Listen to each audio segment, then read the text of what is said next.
2 करोड़ लिया नहीं लिया इस बारे में मैं बात नहीं करूंगा, लेकिन 2 करोड़ के लिए जिस बारे में कोई एविडेंस नहीं है, हाँ, कोई तथ्य नहीं है, आप एक सांसद को सीधा उठाकर जेल में डाल देते हो।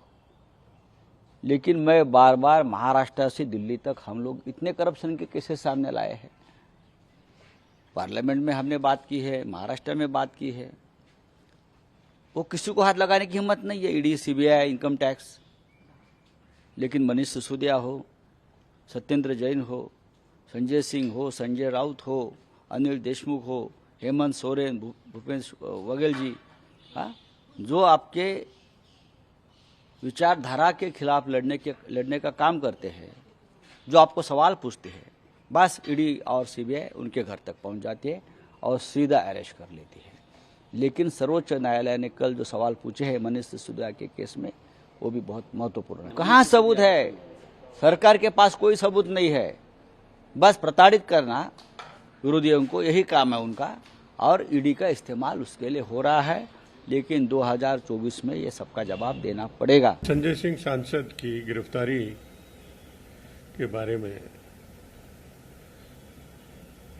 भले ही कोर्ट का कोई ऑब्जर्वेशन हो, लेकिन ये सही है कि जो मुखर होके भारतीय जनता पार्टी के खिलाफ, उनकी सरकार के खिलाफ बोलता है, वो टारगेट पे आ जाते हैं और उसके पीछे ईडी है, सीबीआई है, इनकम टैक्स है, उसको लगा दिया जाता है।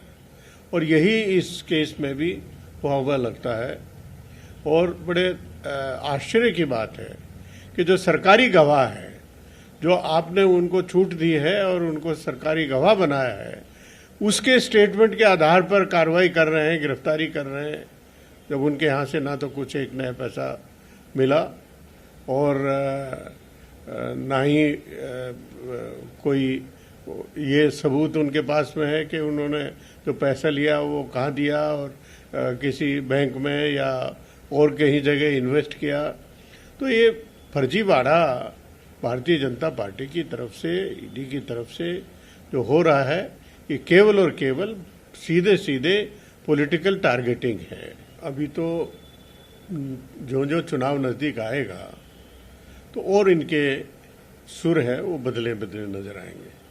बड़े दुर्भाग्य की बात है कि इस तरह के स्टेटमेंट दिए जाते हैं और ये केवल और केवल भारतीय जनता पार्टी की तरफ की बौखलाहट है, जो राहुल गांधी जी के बारे में इस तरह का स्टेटमेंट दे रहे हैं, तो पूर्णतः मिथ्या है, पूरी तरह से गलत बयान दिया गया है और इसकी घोर निंदा की जानी चाहिए। तो पब्लिक जो इसमें जो नैरेटिव इस तरह से बदला जाएगा, इस तरह से खराब किया जाएगा। ऑनरेबल सुप्रीम कोर्ट ने अनेक बार ऑब्जर्वेशन दी है इस संबंध में। पॉलिटिकल वेंडेटा तो है ही है और विपक्ष को तो बर्दाश्त नहीं कर पा रहे हैं, उनको जगह जगह फंसाया जा रहा है और हम उनके साथ खड़े हैं। और लेकिन उसी समय ये देखा जाना चाहिए कि जो ओपी सोनी थे हमारे मिनिस्टर पंजाब में और सुखपाल खैरा, उनको भी गिरफ्तार किया गया। तो इसमें हम कंट्राडिक्शन देखते हैं। इस तरह से आम आदमी पार्टी को, कांग्रेस के नेताओं को बिना सबूत, बिना आधार 2015 के केस में गिरफ्तार किया, जबकि सुप्रीम कोर्ट ने भी राहत दिया है। फिर भी जो संजय सिंह के साथ में हो रहा है गलत है, मैं उसकी निंदा करता हूं, हम उनके साथ खड़े हैं। राहुल गांधी जी के पीछे इतने ज़्यादा सालों से पड़े रहे, इमेज खराब किया, अब इन्हीं की इमेज खराब हो रही है।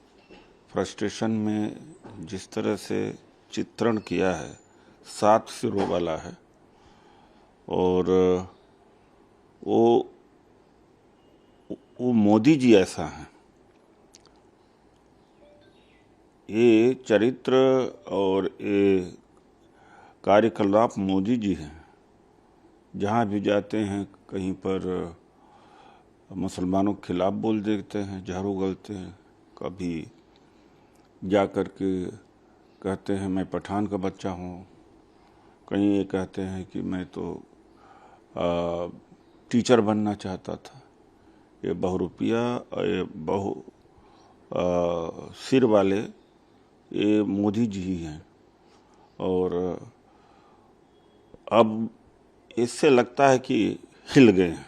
ये सारे सर्वगुण संपन्न मोदी जी में, इनके पूर्वज ही राष्ट्र का विरोध करते रहे, अंग्रेजों के दलाल थे। आज भी वही चरित्र है इनका। जिस तरह से स्वयं के स्वार्थ के लिए समाज को बांटना, ये तो इनका है। और रावण जैसा ये काम कर रहे हैं, जिस तरह से किसी को जेल में डाल देना, किसी को हरेसमेंट करना, बदनाम करना, झूठ बोलना, ये सारे चरित्र या गुण कहा जा सकता है मोदी जी में भरे पड़े हुए हैं। राहुल जी जैसा नेता इस समय देश में कोई नहीं है। आरोप तो इस देश पे बहुत सारे नेताओं पर हैं। आरोप तो भारतीय जनता पार्टी के केंद्रीय मंत्रियों पर है। आरोप तो यानी अमित शाह जी, गृह मंत्री जी, चुनाव की रैलियों में बोलते थे कि फलां मुख्यमंत्री को मैं जेल में डालूंगा, फलां को मैं सड़ा दूंगा, महाराष्ट्र के फला जो डिप्टी चीफ मिनिस्टर हैं उसको तो फांसी पे टांग दूंगा।